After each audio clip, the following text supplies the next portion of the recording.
McLaren's last year with the tag Porsche engine that powered Prost to 2 titles turned out to be a bit of a damp squib in the end.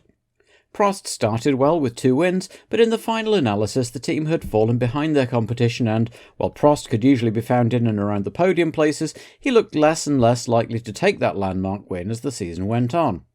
Stefan Johansson, meanwhile, had a rather mixed season. His qualifying performances left a lot to be desired, but he pulled some good results out of the hat overall. One suspects he was only ever a placeholder at McLaren, but whether he'll have done a good enough job this year to secure himself a drive for the 1988 season remains to be seen. A pretty good season for Tyrrell, all things considered. The class of the 3.5 litre field by a country mile, but also getting enough points to come in 6th overall, largely by dint of pretty good reliability, with only 3 mechanical retirements all year, 1 for Palmer and 2 for Streff. Jonathan has built a reputation over the last few years for being a solid performer and good development driver, and will hope that his win in the Jim Clark Cup might lead to bigger things, while Streff has perhaps been a little more accident-prone, but does show a lot of promise. By far the dominant team of 1987, and thanks to McLaren's problems capturing the driver's title too. For the second year running, Nigel Mansell won more races than anyone else, in this case 6 to Piquet's 3, and still didn't win the title, and there are plenty of people suggesting that he's still just a bit too prone to driving the car to destruction or flinging it off the track. Nigel will no doubt be glad to see the back of Nelson, but the successful package of Williams Honda that has really come good in the last couple of years has also come to an end, and the brand new atmospheric Judd V8 that Williams will use next year is still a bit of an unknown quantity. The 6-year partnership between Brabham and BMW has come to an end amid rumours that the Brabham team itself might not survive the off-season. Owner Bernie Eccleston is increasingly focused on his work with the FIA and is said to be seeking a buyer, but none seem to have been forthcoming so far, while no replacement engine deal has yet been announced.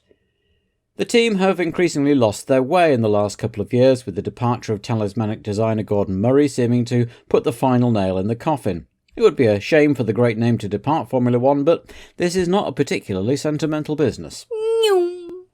Zach Speed made a promising start in 1987, with Martin Brundle scoring their first points at Imola, but after that their season almost literally went up in smoke as they posted 18 retirements between the 2 cars. When they did finish, it was often agonisingly just out of the points in 7th or 8th places, and they'll be hoping to cling on to that positive and work on their reliability for 1988.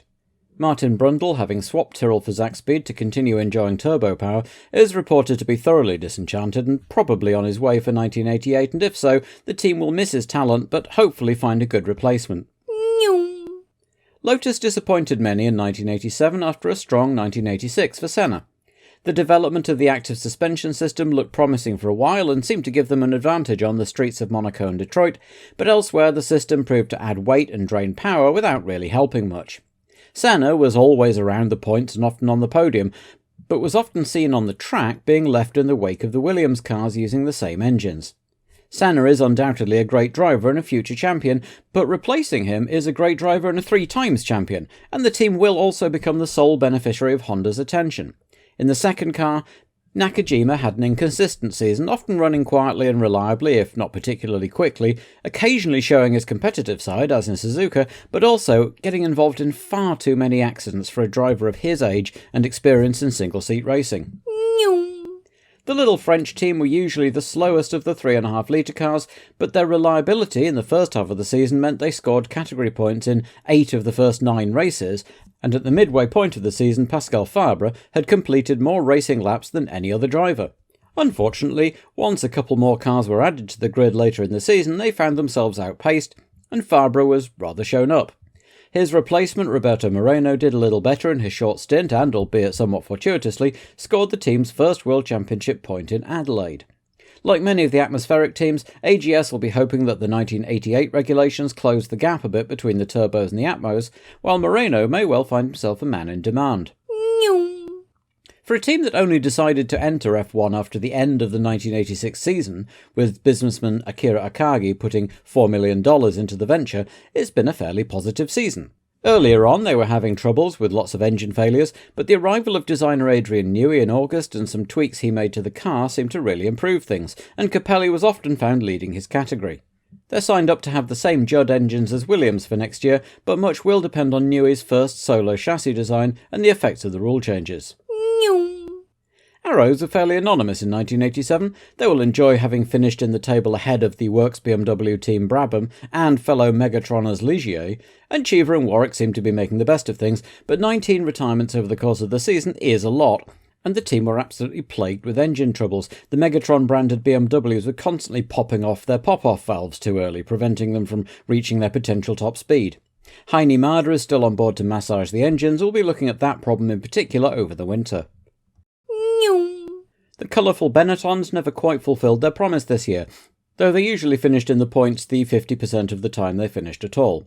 The Ford V8 Turbo continued to be as problematic as it had been with Haas the previous year, but that improved as the season went on, and Boutsen and Farby, particularly the former, moved forward on the grid as it did. The two drivers were fairly evenly matched on results, but it was Boutsen who seemed to be more often seen scrapping away at the front, a fact which seemed to frustrate Farby more and more as the season went on, leading to his outburst in Adelaide and, as it seems, his departure from F1 altogether. Another pretty bad season for Azella, still persevering away with a 1983 car and engine, and once more failing to trouble the scorers. For most of the season they were among, and usually behind, the atmospheric cars, and the undoubtedly talented Alex Caffey hasn't really had much chance to show his quality. Alfa Romeo have shown no interest in building a new normally aspirated engine for the 1989 regulations, so the team will also be looking to the future. They will probably have to struggle on for one more year with the Alfa, and hope something turns up. It probably won't. They'll keep racing anyway. 1987 was an improvement on their debut season, not that that's saying much. They doubled their finishes from 2 to 4. Campos looked hopelessly out of his depth most of the time, while Nannini usually put in a great qualifying performance only to pull off with a smoking engine a few laps in. It's those Motori Moderni engines that have been the major problem for the team in all honesty, and the team are said to be looking at other options for 1988, hoping to get a deal in place for an Atmo engine before the predicted end of 88 scramble. Piercarlo Ghinzani probably wishes he'd stayed at Azella. The results wouldn't have been much worse, and he did seem to enjoy being there. Instead, there wasn't much enjoyment around at Ligier at all, as the promise of 1985 and 86 evaporated with the gouts of steam and smoke from those problematic Megatron BMW engines, which had the additional disadvantage here of being in a chassis built for something else. Now, maybe the Alfa Romeo turbos wouldn't have been any better, they don't exactly have a stellar record in recent F1, but Arnoux can't have been popular at Team HQ after his candour cost the team their deal. He seems likely to remain with them, though, as they transition to the ranks of the atmospheric cars with Judd engines for next year. Until the team's dramatic comeback in the last two races, 1987 was another rough year for Ferrari. The unfortunate Alboreto retired from 10 races on the trot, and often looked second best to Berger when he was on the track. John Barnard arrived too late to have any meaningful impact on Gustav Brunner's basic chassis design, and it was only once Barnard was able to introduce new design features that the performance improved. Berger's two emphatic wins at the end of the season may have saved a lot of senior people their jobs, but the team will have a lot on over the winter to convert that momentum into a successful 1988. Not a bad debut for the little French team, with Alliot looking much better and mostly less like a mobile chicane than he had in previous outings. Messieurs Larousse and Calmels have signed a 3-year deal with Lola, so the cumbersome name is here to stay for the time being, and they are hoping to make the expansion to 2 cars permanent for 1988. As ever with small teams, more reliability is needed, but Yannick Dalmas looks like a good find if they can keep hold of him. As with previous toe-in-the-water entries, you can't tell much about a team from 2 races, especially when they only qualified for 1 and then break down 8 laps in. Judgment reserved for now.